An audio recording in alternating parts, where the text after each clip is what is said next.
الحمد لله رب العالمين والعاقبة للمتقين والصلاة والسلام على سيد المرسلين أما بعد فأعوذ بالله من الشيطان الرجيم بسم الله الرحمن الرحيم شهر رمضان الذي أنزل فيه القرآن وقال الله تبارك وتعالى في مقام آخر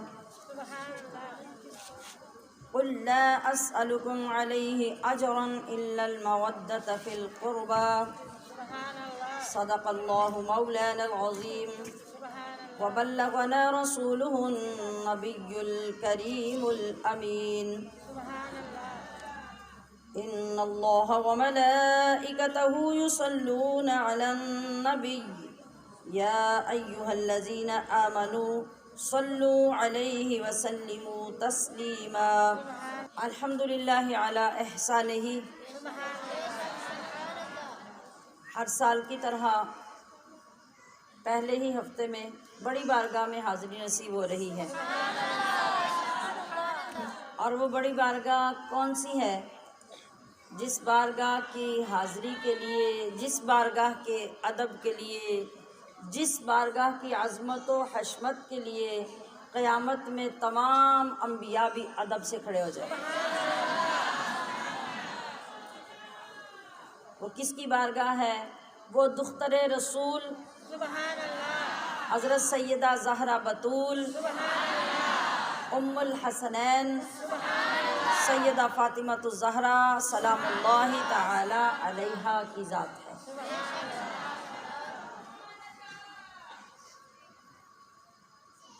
ہمارا سلسلہ چونکہ ہر روز دورہ قرآن کا ہوتا ہے، لیکن یہ بھی ہماری ترتیب میں شامل ہوتا ہے کہ جس مقدس ہستی کی بارگاہ میں ہمیں بالخصوص حاضری نصیب ہو رہی ہو، ہم اس کی خدمت میں خراج عقیدت پیش کریں، اظہار تشکر کریں، اللہ کی بارگاہ میں ان کے وسیلے سے اپنی نجات اور اپنی مغفرت کی دعا کریں۔ یہی سلسلہ، یہی ترتیب اور یہی چین ہے جو ہمیں مصطفیٰ کریم علیہ السلام کے قدموں تک پہنچاتی ہے۔ اب آپ سلام اللہ علیہا کی سیرت، آپ کے اخلاق، آپ کی تعلیمات، آپ کی عبادت و ریاضت، آپ کے کردار پر پچھلے 17 سالوں میں ہر سال پہ بیان ہوا ہے، اور یہ سارے بیان آپ کے پاس اب ماشاءاللہ نیٹ پہ موجود ہیں۔ جتنی جس کو محبت ہے وہ وہاں سے وہ بیان نکال کے پھر سنیں، اپنے ایمان کو تازہ کریں۔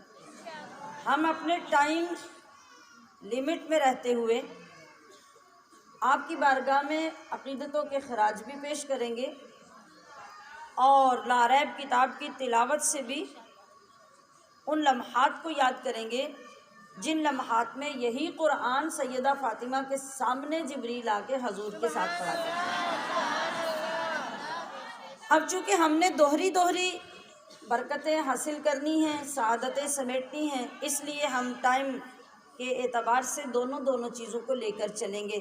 تو میں آپ کی ذات اقدس کا نقشہ اور مختصر ترین خلاصہ کسی عاشق کے اشعار کے ساتھ آپ سب کے محبتوں کی نظر کرتے ہوئے پھر قرآن کریم کی تلاوت کی طرف بڑھوں گی۔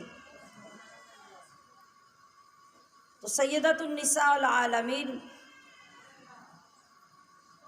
حضرت سیدہ فاطمہ الزہرا سلام اللہ تعالی علیہا، آپ کی وفات کا دن 3 رمضان المبارک ہے۔ جو نئے لوگ تشریف لائے ہوں اور جن کے نالج میں یہ بات نہ ہو، ان کے لیے بالخصوص عرض کر رہی ہوں کہ 3 رمضان سیدہ فاطمہ الزہرا کی وفات کا دن ہے، اور آپ کی وفات ہو یا آپ کی ولادت ہو، بات تو یہ ہے کہ دونوں دنوں میں ہمیں ایک خاص نسبت آپ کے ساتھ نصیب ہوتی ہے. ہماری توجہات جب آپ کی ذات اقدس کی طرف جاتی ہیں، آپ کی توجہ ہماری طرف ہوتی ہے، تو کیا ہوتا ہے؟ فیض کے دروازے کھل جاتے ہیں. آپ جھولی پھیلائیں گے، وہ عطا کرنے کے لیے ہاتھ اٹھائیں گے، جب ادھر سے ڈالا جائے گا، ادھر سے جھولی پھیلا کے لیا جائے گا، تو فیض آنا شروع ہو جائے گا. تو یہ کون؟ سیدہ فاطمہ. اور آپ کی شان اقدس کیا ہے؟ بنت خیر الورا سیدہ فاطمہ، اوج صدق و صفا سیدہ فاطمہ. اوج کا مطلب ہے کہ بلندیوں کی بھی معراج. سچائی اور ستھرائی کی بلندیوں کی معراج پر جو ذات فائز ہے، اس کا نام سیدہ فاطمہ. بنت خیر الورا سیدہ فاطمہ، اوج صدق و صفا سیدہ فاطمہ. اور سنیے اور رشک کیجئے، تیرے آنے پہ اٹھتے ہیں خود مصطفیٰ. اے فاطمہ، اے ام الحسنین، اے کائنات کے والی کی شہزادی، تیرا مقدر، تیرے آنے پہ اٹھتے ہیں خود مصطفیٰ. یہ ہے رتبہ تیرا سیدہ فاطمہ. اور ایک اور مقام آئے گا جہاں تجھے آنر ملے گا، ویلکم کیا جائے گا، عزت عطا کی جائے گی. سب جھکائیں گے سر حشر میں آنے کا، سب جھکائیں گے سر حشر میں آنے کا، جب تیرا قافلہ سیدہ فاطمہ. اور تیرا ڈھل کے جو آنچل، سروں سے دوپٹے اتار کے فخر کرنے والی بیٹیاں، توجہ فرمائیے. جن ماؤں کی سروں پہ گھروں میں دوپٹے نہیں ٹھہرتے، وہ مائیں توجہ فرمائیں کہ سر پہ دوپٹہ لینے کا مقام کیا ہے، سر پہ دوپٹہ لینے کی شان کیا ہے، اس کی اہمیت رب کے ہاں کیا ہے، سیدہ فاطمہ کے ہاں کیا ہے. تیرا ڈھل کے جو آنچل نہ پھوٹے سحر، سر سے دوپٹہ سرک جائے سیدہ فاطمہ کا تو حیا سے سورج منہ پھیر لے، منہ چھپا لے، اور دن ختم ہو کے رات ہو جائے، تو جب تک سیدہ فاطمہ کے سر پہ دوپٹہ نہ آئے، صبح ہی نہ ہو. تو اے کنیزان فاطمہ، آپ سب اسی شہزادی کی تعلیمات کے لیے روز تشریف لاتے ہیں. آپ سب اسی شہزادی کے کردار کا عکس بننے کے لیے ہر روز سفر کرتے ہیں، اور ان محافل میں یہی دین سیکھنے کے لیے آتے ہیں. تو توجہ فرمائیے، اپنے سروں کو، اپنی عزتوں کو سیدہ فاطمہ کی ذات پہ قربان کرتے ہوئے اس کی حفاظت کیجیے. تیرا ڈھل کے جو آنچل نہ پھوٹے سحر، یہ ہے تیری حیا سیدہ فاطمہ. اور یہ ادب تھا کہ سورج نے دیکھا نہیں، یہ ادب تھا کہ سورج نے دیکھا نہیں، آپ کا نقش پا سیدہ فاطمہ. چہرہ تو بڑی دور کی بات ہے، بال تو بڑی دور کی بات ہے، سراپا تو بڑی دور کی بات ہے. شاعر نے بھی ادب کی حد کر دی، کہا یہ ادب تھا کہ سورج نے دیکھا نہیں، آپ کا نقش پا سیدہ فاطمہ. اے فاطمہ، آپ کا پیر مبارک جہاں لگتا ہے اور جہاں پہ نشان بنتا ہے، تیرے بابا نے اور تیرے سرتاج نے اس نقش پا کی بھی اتنی حفاظت کی کہ سورج کو وہ بھی دیکھنا نصیب نہ ہو. کیا چلنے کا انداز تھا. مباہلے کے دن میرے آقا جب ساتھ لے کے چلے تو کیا تھا؟ آگے مصطفیٰ تھے، پیچھے مرتضیٰ تھے، درمیان میں فاطمہ تھی. کہ مصطفیٰ کے نقش قدم پہ فاطمہ چلے، اور جب فاطمہ کے قدم زمین پہ لگے تو ان کے اوپر مرتضیٰ اپنے پیر رکھ دے کہ پیروں کا نقش بھی باقی نہ ہو. کتنے فخر کی بات ہے کہ ہم اس ذات کی کنیزیں ہیں. اللہ کرے کہ ہم کنیزیں بن کے دکھائیں۔ سبحان اللہ، یہ ادب تھا کہ سورج نے دیکھا نہیں آپ کا نقش پا سیدہ فاطمہ، اور شب گزرتی گئی پر نہ پورا ہوا۔ یہ جھلکیاں ہیں سیدہ فاطمہ کی ذات کی۔ شب گزرتی گئی پر نہ پورا ہوا، ایک سجدہ تیرا سیدہ فاطمہ، اور حشر میں دے گی سب بیٹیوں کو امان، امان، امن، حفاظت۔ حشر میں دے گی سب بیٹیوں کو امان، کیا چیز دے گی؟ وہ سیدہ فاطمہ کی چادر ہوگی۔ وہی چادر امت کی ساری بیٹیوں کے کام آئے گی کہ اس چادر کے نیچے پناہ ملے گی۔ آج اس چادر کے تقدس کو سنبھال لیجئے۔ حشر میں دے گی سب بیٹیوں کو امان، آپ ہی کی ردا سیدہ فاطمہ۔ اور مصطفیٰ نے کہا میرے ابوین بھی، ابوین کہتے ہیں عربی میں دونوں ماں باپ کو، اکیلے اکیلے ماں کو ام کہتے ہیں، باپ کو اب کہتے ہیں، لیکن دونوں کو اکٹھے کہنا ہو تو جیسے ہم اردو میں والدین کہتے ہیں، عربی میں ابوین کہتے ہیں۔ تو مصطفیٰ نے کہا میرے ابوین بھی ہیں تجھی پہ فدا سیدہ فاطمہ، اور تیرے گلشن کی پھولوں کی مہکار سے کیسی مہکی فضا سیدہ فاطمہ، اپنے دامن میں لے کے تیری آل کو، درد سے بھرا ہوا جملہ ہے، اپنے دامن میں لے کے تیری آل کو سج گیا کربلا سیدہ فاطمہ، سج گیا کربلا سیدہ فاطمہ۔ اور میری اور آپ کے دل کی دعا اور وعدہ وفا کیا ہے؟ ہوں گی نسلیں غلامان آل نبی انشاءاللہ، ہوں گی نسلیں میری آپ کی، ان کی، ان کی اور آگے ان کی، ہوں گی نسلیں غلامان آل نبی، ہے یہ عہد وفا سیدہ فاطمہ۔ بولیے ہے یہ عہد وفا، ہے یہ عہد وفا سیدہ فاطمہ، ہوں گی نسلیں غلامان آل نبی، ہے یہ عہد وفا سیدہ فاطمہ، سیدہ فاطمہ۔ اور اب ہماری التجا ہے اس بارگاہ میں، آپ بھی کریں، میں بھی کر رہی ہوں، کہ یا سیدہ تیرے بابا کی امت پریشان ہے، یا سیدہ تیرے بابا کی امت پریشان ہے، ہاتھ دیجئے اٹھا سیدہ فاطمہ، دعا کیجئے آپ کے بابا کی امت سے پریشانیوں کے پہاڑ ٹوٹ جائیں، ختم ہو جائیں۔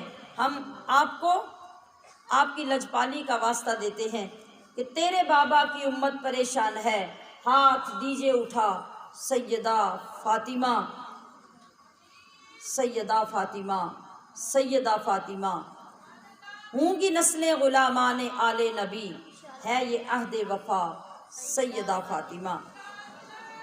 آج اللہ کے فضل و کرم سے اپنی اپنی محبتوں کے خراج پیش کرتے ہوئے الحمدللہ آپ سب نے اپنے جو ہدیے بھی پیش کیے آپ کے ایصال ثواب کے لیے، اور آج کا ماشاءاللہ بہترین جو ختم پاک کا اہتمام بھی ہوا، وہ سب بھی ہم لے کر سیدہ طیبہ فاطمہ رضی اللہ تعالی عنہا کی بارگاہ میں حاضر ہوئے ہیں۔ اللہ کریم اسے قبول فرمائے، اور یہ نیت کر لیجئے کہ آج آپ جتنی تلاوت کریں گے، جو سنیں گے، اس سب کا اجر و ثواب بھی سیدات النساء العالمین کی بارگاہ میں پیش کیا جائے گا۔ جو لنگر کا اہتمام ہوا جس میں آپ سب کا، آپ کے علاوہ باہر کے بہت سے لوگوں کا پارٹیسپیٹ ہوا، اور ان لوگوں نے اپنی خدمات محبتوں کی صورت میں، لنگر کے انتظام کی صورت میں پیش کی، یہ سب ہم ہزاروں عقیدتوں کے ساتھ سیدہ کی بارگاہ میں پیش کرنے جا رہے ہیں۔ جن لوگوں نے بہت سے کلام پاک پڑھے، قرآن شریف پڑھے، بہت سے وظائف پڑھے، وہ سب بھی یہ پیش کیے گئے، اللہ کریم ان کو بھی اپنی بارگاہ میں قبول فرمائے۔ تو آگے اگلے سبق کی طرف بڑھتے ہیں۔ آپ قرآن شریف کی طرف توجہ فرمائیے۔ اعوذ باللہ من الشیطان الرجیم، بسم اللہ الرحمن الرحیم۔ یا ایہا الذین آمنوا اذا قمتم الى الصلاة فاغسلوا وجوہکم وأیدیکم إلى المرافق وامسحوا برؤوسکم وأرجلکم إلى الكعبین وإن كنتم جنبا فاطہروا وإن كنتم مرضى أو على سفر أو جاء أحد منكم من الغائط أو لامستم النساء فلم تجدوا ماء فتيمموا صعيدا طيبا فامسحوا بوجوهكم وأيديكم منه ما يريد الله ليجعل عليكم من حرج ولكن يريد ليطهركم وليتم نعمته عليكم لعلكم تشكرون واذكروا نعمة الله عليكم وميثاقه الذي واثقكم به إذ قلتم سمعنا وأطعنا واتقوا الله إن الله عليم بذات الصدور۔ يا أيها الذين آمنوا كونوا قوامين لله شهداء بالقسط ولا يجرمنكم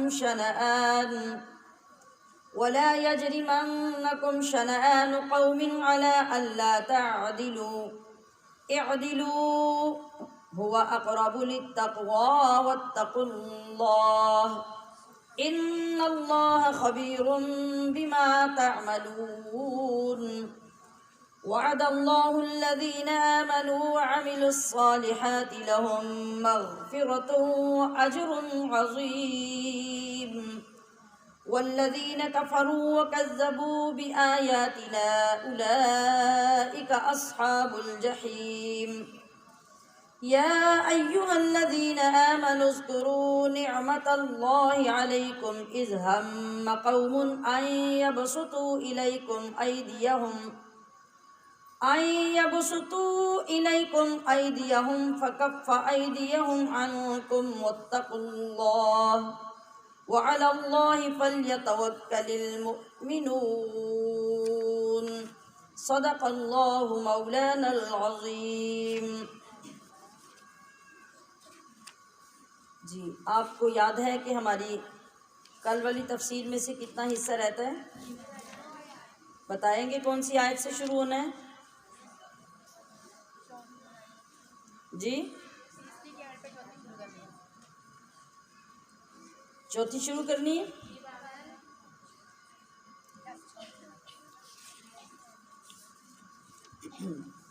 یسألونک ماذا احل لہم۔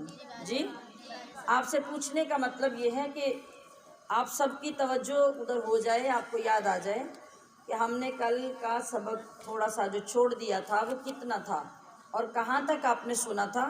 یہی بات میں نے آغاز میں آپ کی خدمت میں عرض کی ہے کہ آپ روزانہ جب پڑھ رہے ہیں تو آپ کو یہ پتہ ہونا چاہیے، اور یہ اسی صورت میں ہو سکتا ہے جب قرآن کریم آپ کے سامنے ہوگا اور آپ پیچھے والے دن کا سبق بھی یاد رکھیں گے اور گھر جا کر ایک مرتبہ خود اپنے طور پہ پڑھنے کی کوشش کریں گے۔ آپ دیکھیں گے کہ رمضان المبارک میں ہی 50% آپ کے اندر قرآن سے محبت اور قرآن پڑھنے میں بہتری آنی شروع ہو جائے گی۔ جب ہم محنت کر رہے ہیں، کوشش کر رہے ہیں، سفر کر رہے ہیں، تو اسے پھر کسی مقام پہ پہنچنا چاہیے۔ تو پچھلے سبق میں ہماری اگلی آیت کا مضمون تھا یسألونک ماذا احل لہم۔ یہ سورہ مائدہ کی آیت نمبر 4 ہے۔ یہ کل کے سبق میں سے 2 آیتیں ہماری رہ گئی تھیں۔ ارشاد باری تعالی ہے یسألونک ماذا احل لہم. یسألونک کا مطلب ہے کہ سوال کرتے ہیں آپ سے اے محبوب صلی اللہ علیہ وسلم، سوال کرتے ہیں آپ سے. کس چیز کا سوال ہے؟ ماذا احل، کیا چیز حلال کی اللہ نے، لہم ان کے لیے، یا کیا چیز حلال کی گئی ان کے لیے. قل آپ فرما دیجئے، احل لکم حلال کی گئیں تمہارے لیے، الطیبات پاک چیزیں.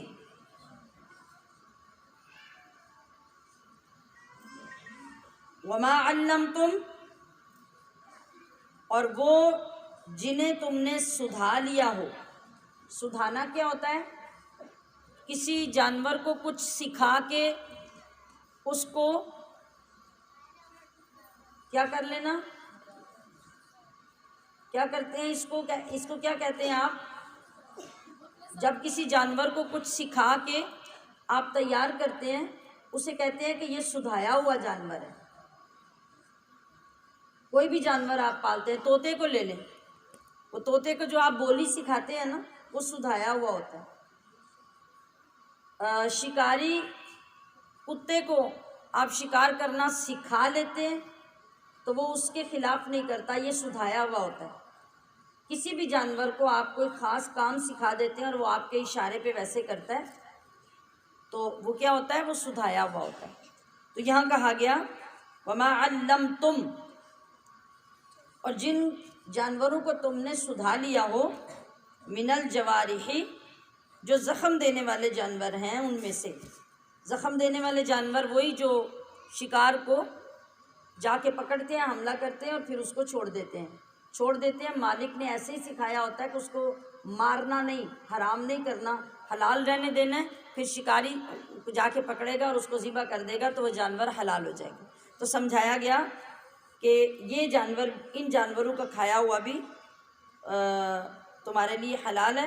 مکلبین جنہیں سدھا کے تم شکاری بنانے والے ہو، تعلمونہن تم انہیں سکھاتے ہو، مما علمکم اس سے جو تمہیں سکھایا ہے، اللہ نے. ہر چیز بنیادی طور پہ، فطری طور پہ انسان کو یا کسی بھی مخلوق کو کس نے سکھائی ہے؟ اللہ نے.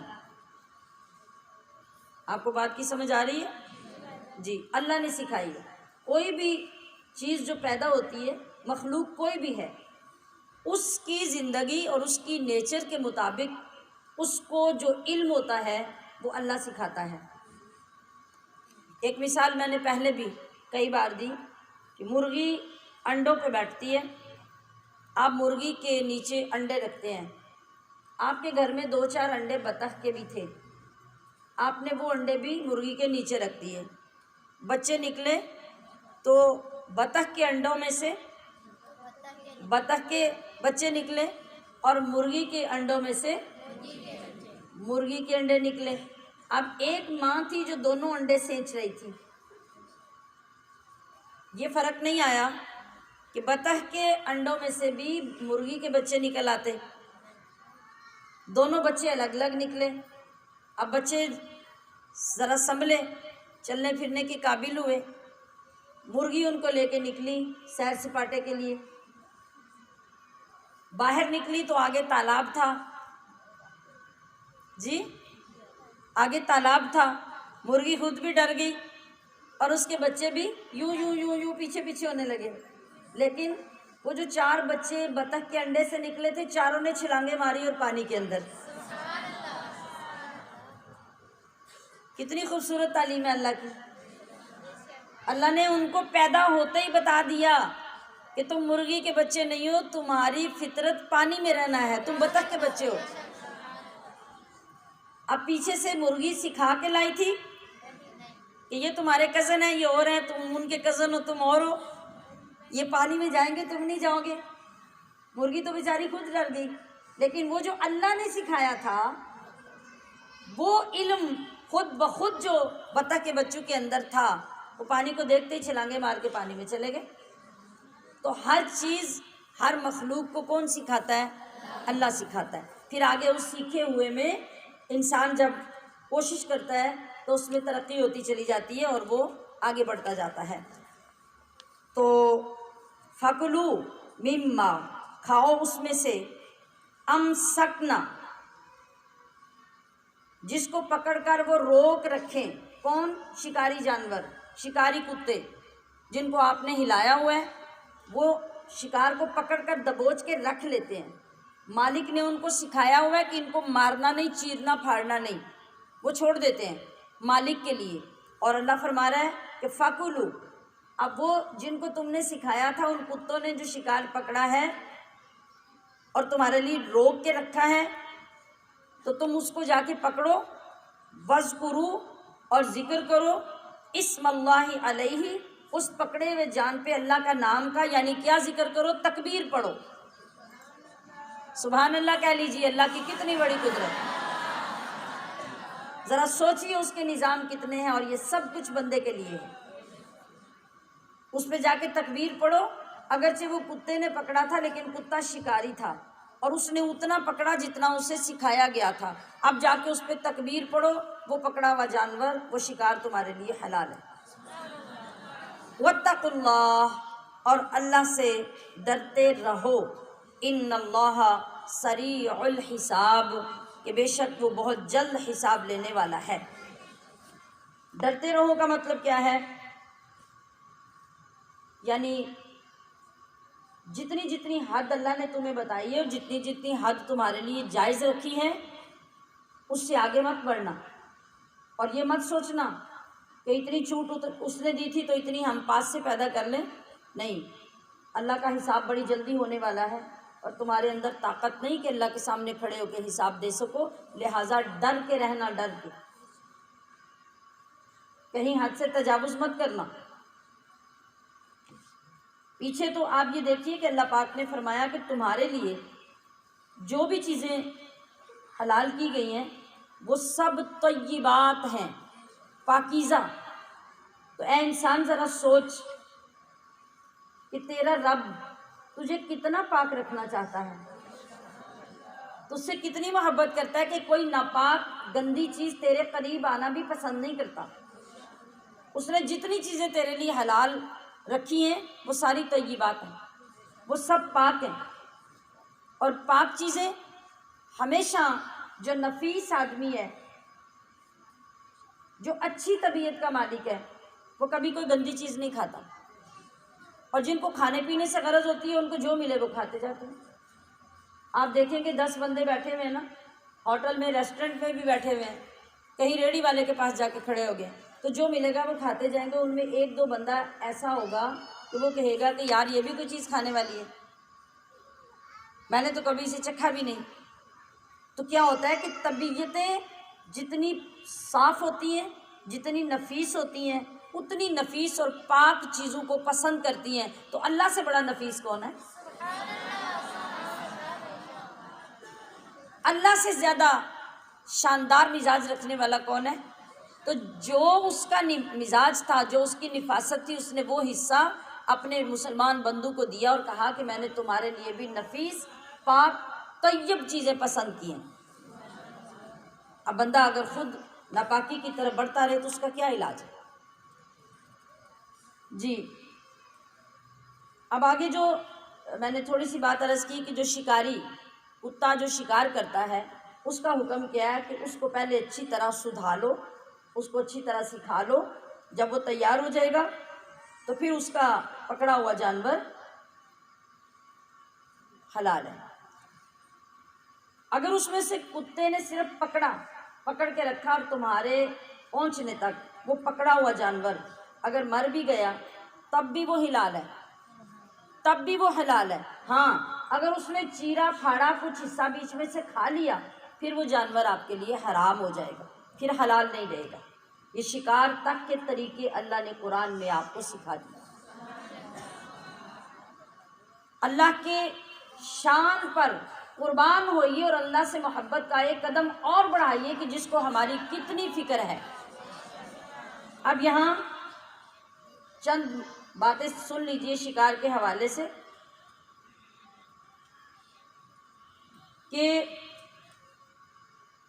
جس شخص نے کوئی کتا یا شکرا، کوئی شکاری جانور جو ہے وہ کسی شکار پہ جا کے جنگل میں چھوڑا تو چند شرطوں سے وہ حلال ہوگا۔ ایک تو یہ کہ جو شکاری جانور ہے وہ کسی مسلمان نے سدھایا ہوا ہو یا پھر کسی اہل کتاب نے اس کو سکھایا ہوا ہو تو اس کا پکڑا ہوا شکار حلال ہوگا۔ دوسری بات یہ کہ شکاری نے، وہ کتے نے جو شکاری جانور ہے، اس نے شکار کو پکڑ کر کوئی زخم لگایا ہو اور اسے دبوچا ہو اور زخم لگا کے مارا ہو تو پھر وہ حلال ہوگا۔ تیسری بات یہ کہ شکاری بندے نے جب جانور کو چھوڑا شکار کرنے کے لیے، کتا شکرا وغیرہ کے جا کے وہ جانور کو پکڑے، اس پہ حملہ کرے اور اس کو دبوچ لے، تو اس نے جب جانور کو چھوڑا تو جانور چھوڑتے ہوئے شکاری کیا کرے گا؟ وہ پڑھے گا بسم اللہ اللہ اکبر، اور تب جانور کو چھوڑے گا کہ وہ جا کے شکار پکڑے، یہ شرط ہے۔ اور اس کے علاوہ اگر شکاری کے پاس شکار زندہ پہنچ گیا، اب اسے ذبح کرنے کی ضرورت ہے، جیسے میں نے ابھی آیت میں کہا کہ فَاذْكُرُوا اسْمَ اللَّهِ عَلَيْهِ، اس پر بسم اللہ اللہ اکبر پڑھ کے اس کو ذبح کرو۔ اور اگر شکاری جانور کے پکڑتے ہوئے وہ شکاری پرندہ مر گیا تھا جس کو شکار کیا، تو اب چونکہ اس نے اس کو بھیجتے ہوئے بسم اللہ اللہ اکبر پڑھ لیا تھا، لہٰذا اب بھی وہ حلال ہوگا۔ میں نے پہلے بھی بتا دیا کہ یہ ضروری ہوگا کہ جو آپ کا شکاری کتا وغیرہ ہے اس نے چیر پھاڑ کر شکار کو خراب نہ کیا ہو، اگر کر دیا تو پھر وہ حرام ہو گیا۔ مجھے امید ہے آپ کو یہ مسئلہ سمجھ آ گیا ہوگا۔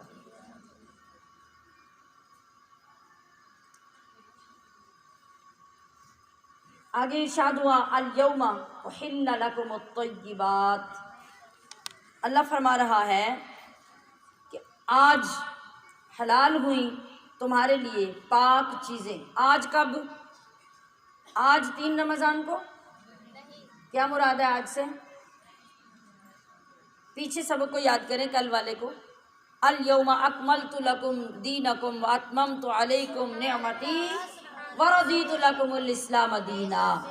جب اللہ نے آخری آیات نازل فرمائی، جب نبی کریم صلی اللہ علیہ وسلم خطبہ حجۃ الوداع میں میدان عرفات میں موجود تھے اور یہ آخری قرآن کی آیتیں نازل ہو رہی تھی، تو اس وقت اللہ نے فرمایا کہ آج تمہارا دین مکمل ہو گیا۔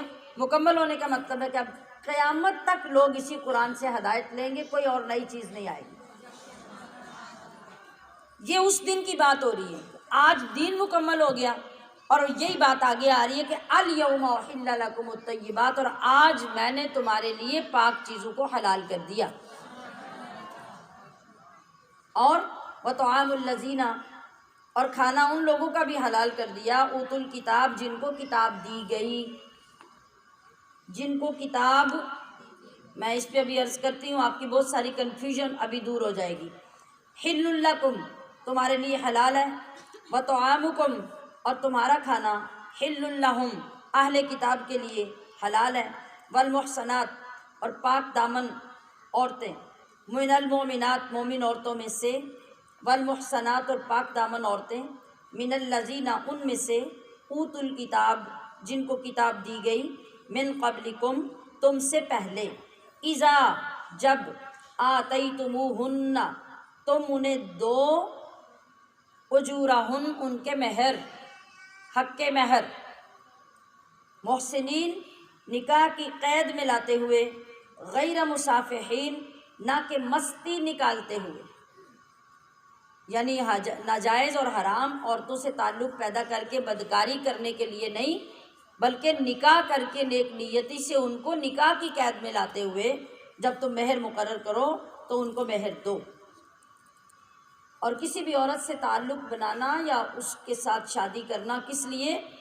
اللہ کے حکم کے لیے، اس کی عزت وقار کے لیے، اپنی نسلیں حاصل کرنے کے لیے، رسول اللہ کی امت کو بڑھانے کے لیے یہ نیت نکاح کی ہونی چاہیے۔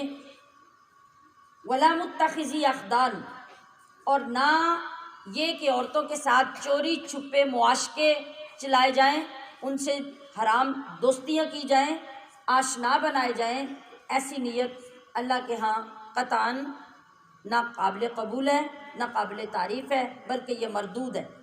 ومن یکفر، اور جو منکر ہو بالایمان، ایمان کا، فقد حبط، تو بے شک اکارت ہو گیا۔ اکارت ہونے کا کیا مطلب ہے؟ ضبط ہو گیا، برباد ہو گیا، ضائع ہو گیا۔ کیا؟ عملہ، اس بندے کا عمل، وہوا، اور وہ، فی الآخرتی، آخرت میں، من الخاسرین، خسارہ پانے والوں میں۔ خسارہ کیا ہوتا ہے؟ خسارہ کیا ہوتا ہے؟ نقصان۔ جو ایسا کرے گا اس کا آخرت میں جو نقصان ہوگا اس کو کوئی بھرنے والا نہیں ہوگا، کوئی اس کی ریکوری نہیں ہوگی۔ اب یہاں پہ یہ رکوع مکمل ہو گیا جو کل کا سبق رہتا تھا۔ آج میں نے اس وجہ سے آگے صرف ایک رکوع پڑھا ہے تاکہ آج ہمارے سبق کا بیلنس ہو جائے۔ آج چونکہ تھوڑا ٹائم ختم پاک کے موضوع پہ بھی لگ گیا، اس وجہ سے آج ہم یہاں ایک ہی اگلا رکوع پڑھ کے مکمل کریں گے، اور انشاءاللہ کل سے آگے پھر ہمارا پڑھنے کا زیادہ ہو جائے گا۔ ویسے مجھے آپ سے یہ پوچھنا ہے کہ آپ جو اس طریقے سے قرآن پاک کے ایک ایک لفظ کو پڑھ بھی رہے ہیں، سن بھی رہے ہیں، اور اس کے معانی بھی سمجھ رہے ہیں، آپ کو ایسا پڑھنے میں کیا محسوس ہو رہا ہے؟ کیا آپ کو اللہ کے کلام کی عظمت سے اور اللہ کے کلام سے محبت حاصل ہو رہی ہے؟ کیا آپ کو لگ رہا ہے کہ یہ کتاب پڑھنے والی تھی، ہم نے ساری زندگی نہیں پڑھی؟ تو بس ہم نے یہی کوشش کی ہے کہ ابھی ہم زندہ ہیں، اللہ کے فضل سے اگر ایک دن بھی قرآن کی محبت میں مل گیا اور اگلے دن ہم مر گئے تب بھی زندگی سنور جائے گی۔ تو اس کی قدر کیجئے، اس کے قریب ہوئیے، اور اس کے قرب کے ذریعے اللہ کا قرب حاصل کرنے کی کوشش کیجیے۔ اب جب آپ یہ پڑھ رہے ہیں نا تو بغیر سمجھے، بغیر درست کیے آپ 2 سپارے بھی گھر میں پڑھ لیں، اس پڑھنے سے ایک رکوع سمجھ کر پڑھ لینا جس سے آپ کو پتہ چلے کہ میرے رب نے میرے لیے قرآن میں کیا کہا ہے، یہ زیادہ افضل ہوگا۔ اسی کو گھر میں جا کے دوبارہ دہرائیں، خود پڑھیں، جو پڑھا ہوا ہے اس کو ذہن میں لائیں۔ آپ دیکھیں کہ ہر دن میں آپ کے اندر اسلام کی اور قرآن کی روشنی داخل ہوتی چلی جائے گی انشاءاللہ العزیز۔ تو جاگ کے قرآن پاک کو دیکھیے، محبت سے دیکھیے اور توجہ سے سنیے۔ اب رکوع تبدیل ہوا، موضوع بھی تبدیل ہوا۔ ابھی بڑا خوبصورت موضوع اگلے رکوع میں آ رہا ہے، وہ ہے یا ایھا الذین آمنو، بول کے ترجمہ کیجئے۔ نہیں، یہ کوئی آواز نہیں ہے۔ اے ایمان والو۔ اذا جب بھی جہاں بھی آئے گا اس کا مطلب ہوتا ہے جب۔ قم تم، جب تم کھڑا ہونا چاہو، کہاں؟ الی الصلاۃ، ماشاءاللہ، اب تو آپ خود ترجمہ پڑھنے لگ گئے ہیں، نماز کے لیے۔ فغسلو، تو دھو لیا کرو۔ فغسلو، یہ جو ہم کہتے ہیں نا غسل کیا، غسل کیا، یہ غسل اسی سے ہے، بلکہ یہ لفظ اسی سے ہے۔ غسل کا مطلب ہوتا ہے دھونا، اب سارے بدن کو دھونے کا نام غسل ہے۔ تو فغسلو، دھو لیا کرو۔ آگے وضاحت کر دی کہ کیا دھونا ہے، سارا بدن دھونا ہے یا کچھ تھوڑا حصہ؟ تو فرمایا وجوہکم، اپنے چہرے دھو لیا کرو، وایدیکم، اور اپنے ہاتھوں کو دھو لیا کرو، الی المرافق، کوہنیوں تک۔ کوہنیوں تک کا مطلب ہے کونیوں سمیت، یعنی کونیاں بھی اندر دھونی ہیں، یہاں تک اپنے ہاتھ۔ شریعت میں، میری طرف ایک منٹ دیکھیے، شریعت میں صرف اتنا ہاتھ نہیں ہوتا، شریعت میں یہ سارا ہاتھ ہے، ٹھیک ہے؟ شریعت میں اس سارے کو ہاتھ کہتے ہیں، اس لیے کونیوں تک کہہ کے واضح کر دیا۔ وامسحوا، اور مسح کرو، برؤسکم، اپنے سروں کا، وَأَرْجُلَكُمْ اور دھو لیا کرو اپنے پاؤں کو یعنی پیر، إِلَى الْكَعْبَيْنِ اپنے ٹخنوں، ٹخنے کیا ہوتے ہیں؟ گٹے، پنجابی میں جس کو ہم گٹے کہتے ہیں، اردو میں ٹخنے کہتے ہیں۔ تو پیر دھو لیا کرو گٹوں تک، گٹوں تک کا بھی یہ مطلب ہے کہ گٹوں سمیت، وہ سوکھے نہیں رہنے چاہیے اور کونیاں بھی سوکھی نہیں رہنی چاہیے۔ تو وَإِن كُنتُمْ اور اگر تم جنوباً جنبی ہو، جنبی کون ہوتا ہے؟ وہ مرد اور عورت جس پہ غسل فرض ہو، جنابت نجاست یعنی ناپاکی جس کی وجہ سے غسل فرض ہے مرد اور عورت پہ، ایسی حالت میں اس عورت اور مرد کو کہتے ہیں جنبی۔ اگر تم جنبی ہو تو کیا کرو؟ فَطَّہَّرُوا پھر خوب ستھرا کر لو۔ اب کس کو ستھرا کرنا ہے؟ سارے بدن کو، یعنی اچھی طرح غسل کرنا ہے۔ وَإِن كُنتُمْ اور اگر تم مرضی مریض ہو، او یا واؤ کا مطلب ہوتا ہے اور، کبھی ہوتا ہے ساتھ، کبھی ہوتا ہے حالانکہ، اور او کا مطلب ہوتا ہے یا، علی سفرن سفر میں ہو، او کیا معنی ہے؟ یا، جاء آیا ہو، احدن کوئی ایک، منکم تم میں سے، من الغائط حاجت کے بعد، حاجت کے بعد یعنی رفع حاجت، بیت الخلاء واش روم سے آپ فارغ ہو کے آئے ہیں، پیشاب سے، پاخانے سے، تو کیا کریں؟ اب تمہارے لیے پاکی حاصل کرنا ضروری ہے۔ یہ پیچھے کے ساتھ جوڑا جا رہا ہے کہ یہ ساری وہ وجہ ہیں جن کے بعد شریعت کے حکم کے مطابق طہارت کرنا ضروری ہے۔ او لامستم یا صحبت کی ہو تم نے، النساء عورتوں سے، فلم تجدوا ان سارے کاموں کے بعد، کون سے کام؟ اگر تم جنبی ہو، اگر تم مریض ہو یعنی پانی سوٹ نہیں کرتا، اگر تم سفر پہ ہو کہ وہاں پانی کا کوئی انتظام نہیں، دور دور تک پانی کوئی نہیں، یا تم بیت الخلاء یعنی واش روم سے ہو کر آئے ہو، یا تم میں سے کسی نے اپنی بیوی سے صحبت کر لی ہو، اور ان کاموں کے کرنے کے بعد اب تمہارے پاس پانی نہیں ہے کہ اگر غسل کی ضرورت ہے تو غسل کر سکو، اگر وضو کی ضرورت ہے تو وضو کر سکو، پانی نہیں ہے تو کیا کرو؟ فَتَيَمَّمُوا تم تیمم کر لو۔ کیا کر لو؟ تیمم کر لو۔ کیسے کرنا ہے یا اللہ تیمم؟ ہمیں تو نہیں پتا تیمم کیا ہوتا ہے، کس سے کرنا ہے؟ اللہ نے فرمایا صعیداً طیبا، پاک مٹی لے لو، پاک مٹی، اور پاک مٹی سے تیمم کر لو، اور اس کو کیا کرو؟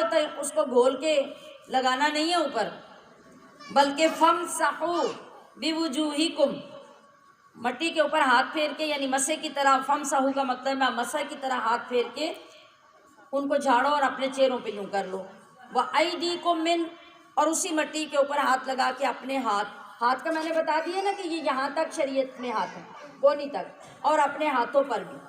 اور ما یرید اللہ تم سے اتنا پیار کرتا ہے کہ تمہیں مشکل میں دیکھنا ہی نہیں چاہتا، تمہاری مشکل اس سے برداشت ہی نہیں ہوتی۔ یہ ہے نا پیار کی باتیں جو ہمیں پڑھنے سے اب پتہ چلیں گی کہ اللہ کتنا پیار کرتا ہے ہم سے اور ہم اس سے کتنا پیار کرتے ہیں۔ تو ما یرید اللہ بالکل نہیں چاہتا لیجعل علیکم کہ وہ ڈالے تم پر، من حرج کوئی تنگی، وہ تمہیں آسانیوں میں رکھنا چاہتا ہے، ریلیکس رکھنا چاہتا ہے۔ ولیکن یرید اور لیکن وہ یہ چاہتا ہے، یہاں یہ چاہتا ہے، لیطہرکم تاکہ وہ تمہیں خوب پاک کرے، ولیتم اور یہ کہ وہ پوری کرے، نعمتہ اپنی نعمت، علیکم تم پر، لعلکم تاکہ تم تشکرون کیا کرو؟ اب بتائیے شکر کرنا بنتا ہے کہ نہیں؟ اتنا کچھ اللہ نے بتایا، اتنے کام کرنے کو کہا اور آخر پہ کتنی آسانی دے دی، تو شکر بنتا ہے کہ نہیں؟ تو اللہ یہی فرما رہا ہے کہ میں تمہیں مشکل کام بتا کے ان سب کو کینسل کروا کے تمہیں آسانی کی طرف لے آتا ہوں، اور دل میرا یہ کرتا ہے کہ میرا بندہ میرا شکر کرتا رہے۔ اور وذکروا، اور یاد کرو، نعمت اللہ کی نعمت، علیکم اپنے اوپر، ومیثاقہ الذی، اور اس وعدے کا ذکر کرو، واثقکم بہ، جو اس نے پختہ یا پکا لیا تھا تم سے۔ اور وہ کس طرح لیا تھا؟ اذ قلتم، جب تم نے اس کے حکم کے بعد یہ کہا تھا، سمعنا، ہم نے سن لیا یا اللہ، جو تو نے کہا ہم نے سن لیا، واطعنا، اور ہم نے اس کو مان لیا، واتقوا اللہ، اور تم سب اللہ سے ڈرتے رہو، ان اللہ علیم، بے شک اللہ خوب جانتا ہے، بذات الصدور، جو تمہارے دلوں کے اندر کی باتیں ہیں، کوئی جانے یا نہ جانے، کسی کو سمجھ آئے یا نہ آئے، لیکن جو تمہارا اللہ ہے نا، وہ تمہارے دلوں کے اندر ڈوبی ہوئی باتوں کو بھی جانتا ہے، اور کبھی کبھی تم خود بھی نہیں ان کو جانتے مگر تمہارا اللہ جانتا ہے۔ اس کی مثال کیا ہے؟ ابھی آگے چل کے، یعنی یہاں سے ہم چلے وہاں گیٹ پہ جا کے ہم کیا کرنے والے ہیں، بعض اوقات ہمیں پتہ نہیں ہوتا، اکثر نہیں پتہ ہوتا، اللہ کو وہ بھی پتہ ہے۔ خدا نہ خواستہ ایسا وقت نہ آئے، لیکن میں ایک مثال دینے لگی ہوں۔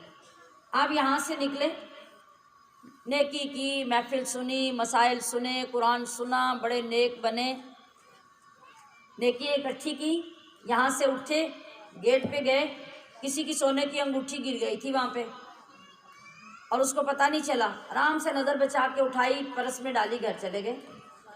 اچھا مجھے یہ بتائیے کہ جب آپ یہاں سے نکلے تھے، آپ کا ارادہ تھا کہ کسی کی انگوٹھی گرے گی تو میں اٹھاؤں گی، یا آپ کو پتہ تھا کہ وہاں پہ انگوٹھی گری ہوگی تو میں اٹھا لوں گی؟ رب کو پتہ تھا، رب کو پہلے ہی پتہ تھا کہ آپ ابھی اٹھ کے کیا کرنے والے ہیں۔ علیم بذات الصدور، اس لیے اس کو کہا گیا۔ تو اللہ ہمیں اتنا جانتا ہے جتنا ہم خود بھی اپنے آپ کو نہیں جانتے۔ جی، تو یہاں پیچھے میں نے آپ کو جو چند باتیں بتائی ہیں، ایک الیوم احل لکم الطیبات، اچھا یہ تو رکوع مکمل ہو گیا۔ ابھی جو ہمارا نماز والا رکوع شروع ہوا ہے، نماز میں ہمیں وضو کا طریقہ بتایا گیا اور تیمم کی گنجائش کی گئی ہے۔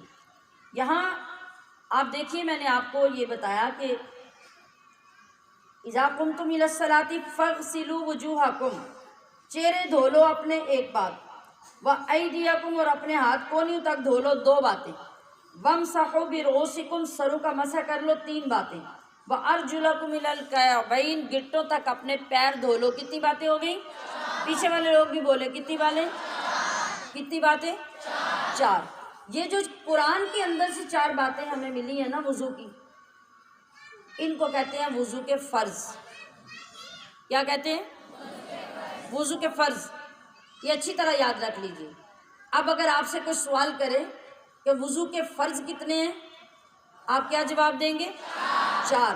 وضو کے فرض، نماز کے فرض نہیں، وضو کے فرض کتنے ہیں؟ چار۔ اور کوئی پوچھے گا کہ آپ کو کہاں سے پتہ چلا کہ وضو کے چار فرض ہیں، تو آپ کیا بتائیں گے؟ کیا؟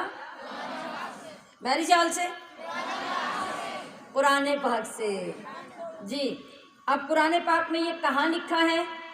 یہ سورۃ المائدہ کی آیت نمبر 6 ہے۔ آپ یہ یاد کر لیجئے، اس بات کے عالم بن جائیے آپ۔ سورۃ المائدہ کی آیت نمبر 6 میں اللہ نے وضو کا طریقہ اور وضو کا حکم دیا ہے، جس کے مطابق وضو کے چار فرض ہیں۔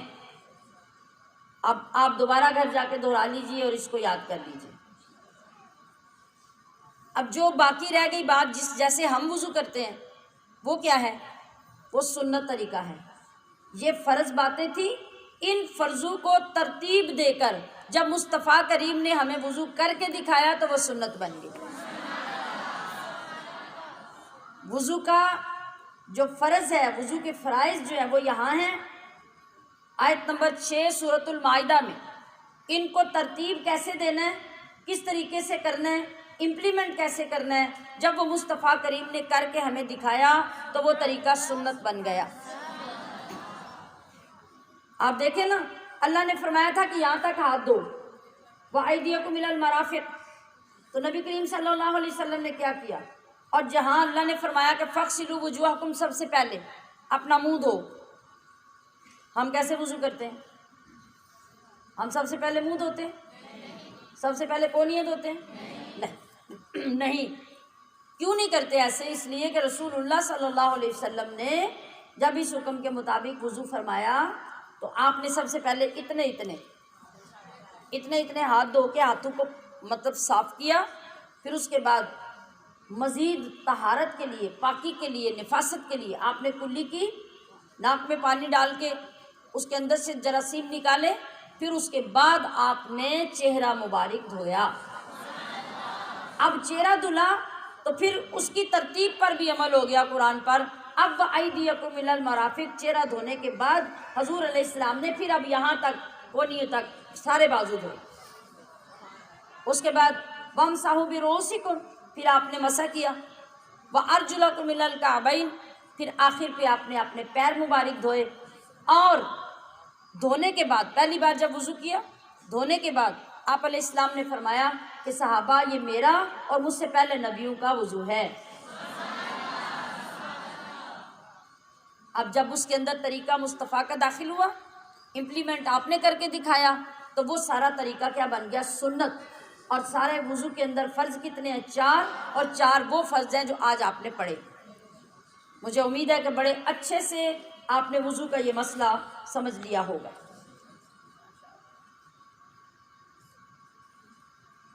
اور یاد رکھیے کہ ہمیں جتنا حکم دیا گیا ہے، یعنی ہاتھوں کو یہاں تک دھونا، پیروں کو ٹخنوں تک دھونا، چہرے کو یہاں سے یہاں، یہ پوری ٹکیا چہرے کی جو ہے اس کو احتیاط سے دھونا۔ فقہا کہتے ہیں کہ احتیاط یہ ہے کہ دھونے میں مبالغہ کرو، تھوڑا تھوڑا زیادہ بھیگ جائے چہرہ، کونیاں تھوڑی سی اوپر تک بھیگ جائیں، ٹخنے گٹے تھوڑے سے اوپر تک بھیگ جائیں، یہ زیادہ اچھا ہے اس سے کہ کہیں غلطی سے کوئی تھوڑا سا سوکھا نہ رہ جائے۔ اگر سوکھا رہ گیا تو وہ دوزخ کا بالن بن جائے گا۔ اب اگلا جملہ سنیے، اگر سوکھا رہ گیا تو وہ دوزخ کا بالن بن جائے گا، اور اگر سارا دھل گیا تو جتنا زیادہ دھلے گا اس کے اوپر نور آ جائے گا، وہ منور ہو جائے گا۔ تو پھر کوشش منور کرنی چاہیے یا دوزخ کا بالن بنانے کی۔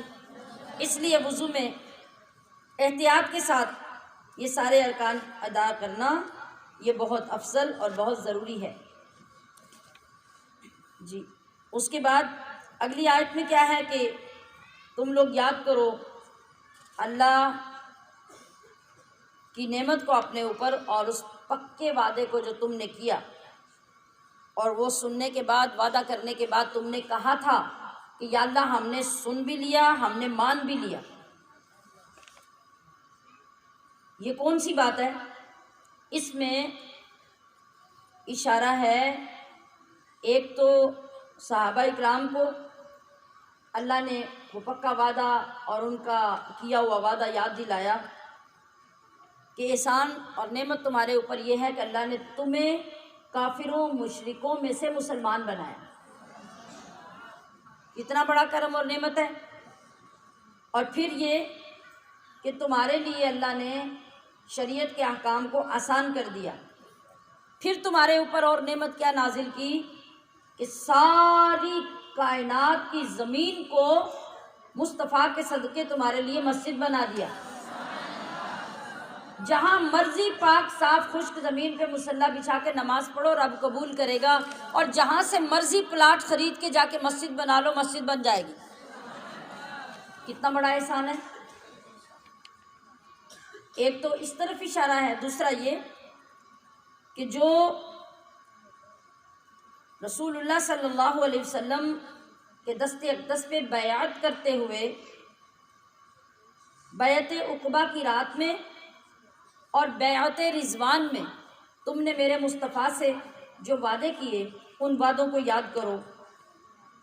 اور وہ وعدہ کیا تھا؟ سمعنا واطعنا، کہ یا رسول اللہ آپ جو بھی ہمیں حکم دیں گے ہم ہمیشہ مانیں گے۔ تو اللہ نے وہ یاد دلایا کہ کبھی اس سے غافل مت ہونا، اور یہ مت سمجھنا کہ تمہارا کہا ہوا اللہ نے سنا نہیں ہے، بلکہ ان اللہ علیم بذات الصدور۔ یا ایھا الذین آمنوا، کوئی تھوڑا سا ترجمہ آپ بھی تو کر دیں نا۔ اے ایمان والو، کونو کا مطلب ہے ہو جاؤ۔ اگر یہاں پہ لفظ کانو تو پھر ہوگا ہو گئے یا وہ تھے، اگر کونو ہے تو اس کا مطلب ہے ہو جاؤ۔ کیا ہو جاؤ؟ قوامین، مضبوطی سے کھڑے ہو جاؤ، ڈٹ جاؤ، مضبوط ہو جاؤ۔ کس کے لیے؟ اللہ کے لیے۔ للہ شہدا، اس لیے مضبوطی سے قائم ہونا ہے، گواہی دینے کے لیے۔ کس بات کی؟ بالقسط، انصاف کی۔ ولا یجرمنکم، اور ہرگز نہ ابھارے تمہیں شنآن، عداوت یا دشمنی، قوم، اس قوم، کسی قوم کی، الا، اس بات پر، اللہ تعدلو، کہ تم عدل نہ کرو، اعدلو، تمہیں ہر حال میں عدل کرنا ہے۔ کوئی تمہارے اوپر ظلم کے پہاڑ توڑ دے، تم نے عدل کا دامن نہیں چھوڑنا، انصاف کے خلاف نہیں چلنا۔ کیوں؟ ہوا اقرب، وہ زیادہ قریب ہے ایسا کرنا۔ کس بات کے؟ تقوی کے۔ للتقوی، تقوی کے زیادہ قریب ہے۔ واتقوا اللہ، اللہ سے ڈرتے رہو۔ ان اللہ، بے شک اللہ، خبیر، خوب باخبر ہے، بما تعملون، تمہارے اعمال سے۔ وعد اللہ، وعدہ فرمایا اللہ نے، کس سے وعدہ کیا؟ الذین آمنوا، ایمان والوں سے، وعملوا الصالحات، اور جنہوں نے اعمال صالحہ، اعمال صالحہ کا مطلب ہوتا ہے نیک کام، جنہوں نے اچھے اور نیک کام کیے، اللہ نے ان سے وعدہ کر دیا، آج ہی کر لیا اللہ نے وعدہ۔ اور کتنا خوبصورت وعدہ، کتنا عالی شان وعدہ۔ کس کا وعدہ؟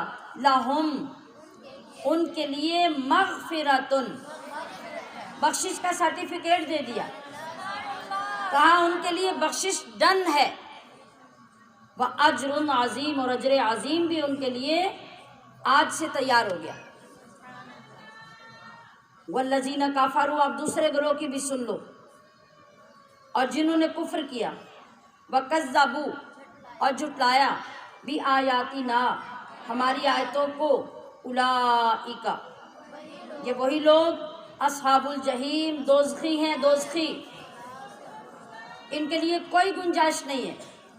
اور یا ایھا الذین آمنوا، اے ایمان والو، اذکروا، یہ دوسری تیسری بار لفظ آیا نا، اب آپ خود بولے، اذکروا، یاد کرو، نعمت اللہ، اللہ کی احسان یا اللہ کی نعمت کو، ایک ہی بات ہے۔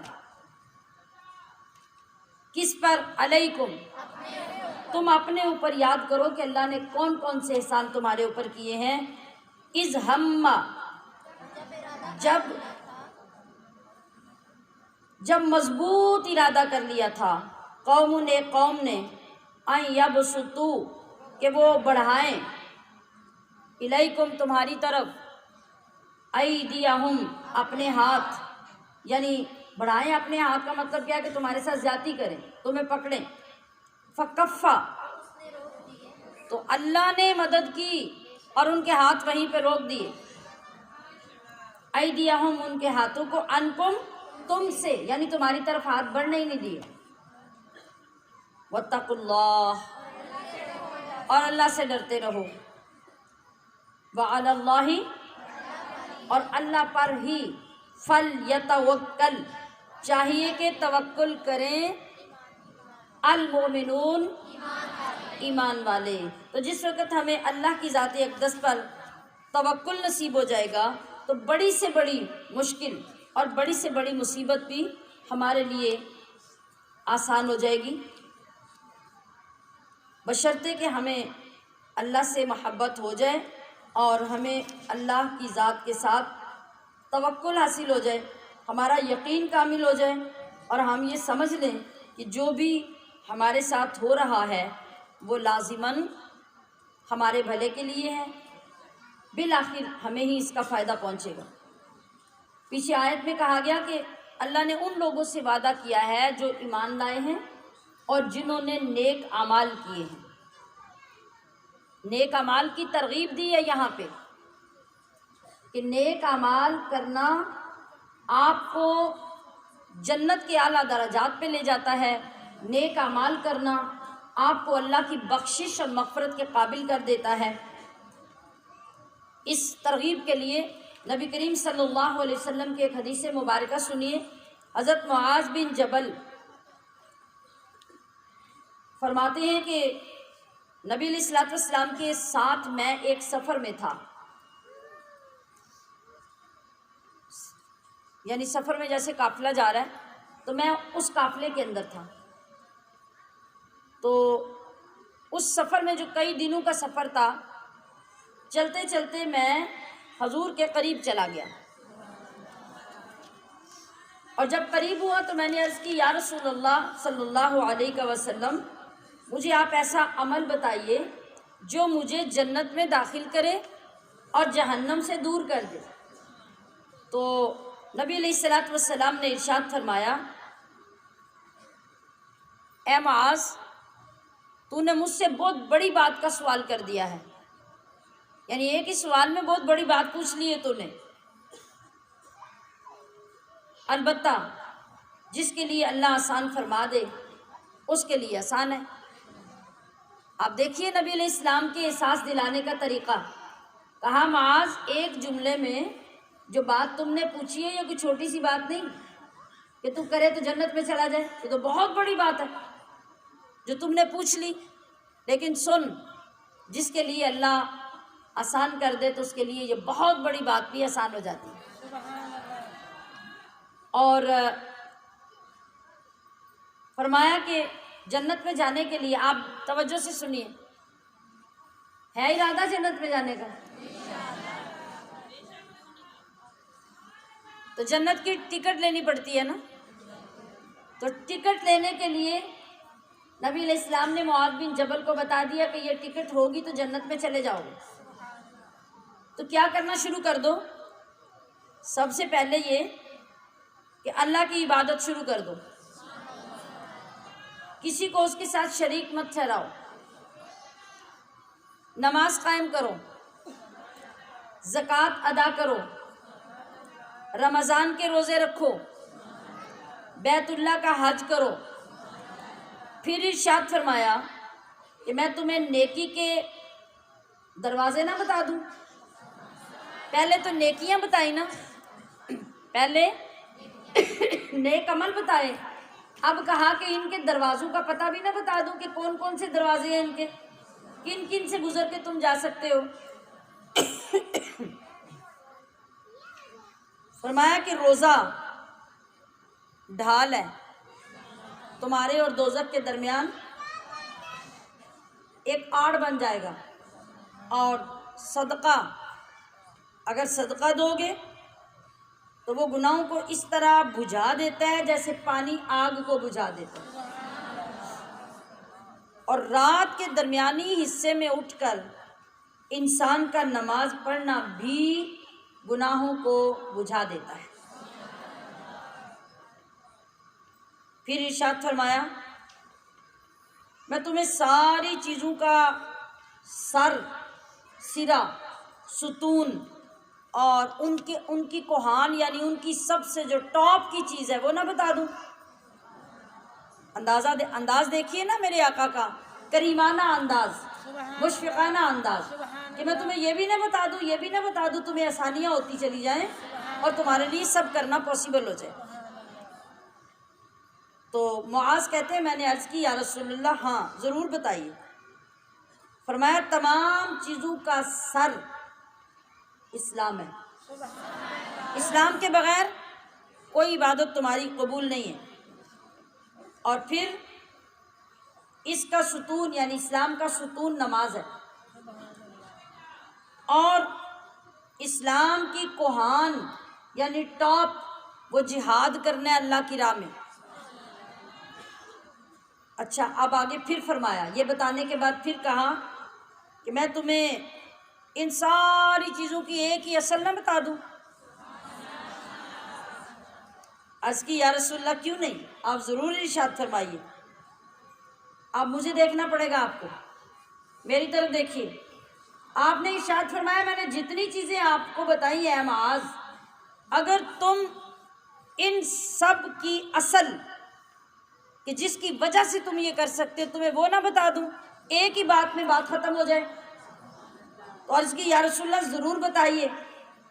پھر آپ صلی اللہ علیہ وسلم نے اس طرح اپنے ہاتھ مبارک سے یوں کر کے ایسے اپنی زبان کو پکڑا اور فرمایا اسے روک لو، اس زبان کو روک لو، بس یہ تمہاری ساری عبادتوں کی اصل ہے۔